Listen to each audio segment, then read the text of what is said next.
نبی کریم صلی اللہ علیہ وآلہ وسلم نے ارشاد فرمایا کہ بے شک قیامت والے دن اللہ کے نزدیک سب سے زیادہ عذاب کے مستحق وہ لوگ ہیں جو تصویر بناتے ہیں۔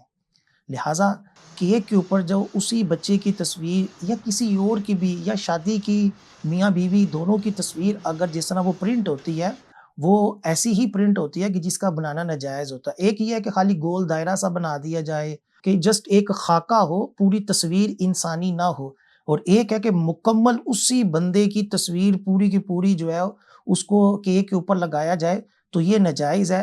یہ لگوانا بھی جائز نہیں اور یہ بنانا بھی جائز نہیں، یعنی کیک بنانے والوں کے لیے بھی گناہ ہے، بنوانے والوں کے لیے بھی گناہ ہے، دونوں گناہ گار ہوں گے۔ تو آج کل جو یہ چیز چل پڑی ہے، اس کو روکنا اور اس کے بارے میں آگاہی لوگوں کو تک پہنچانا بھی جو ہے یہ ضروری ہے۔ اللہ تعالیٰ عمل کی توفیق عطا فرمائے۔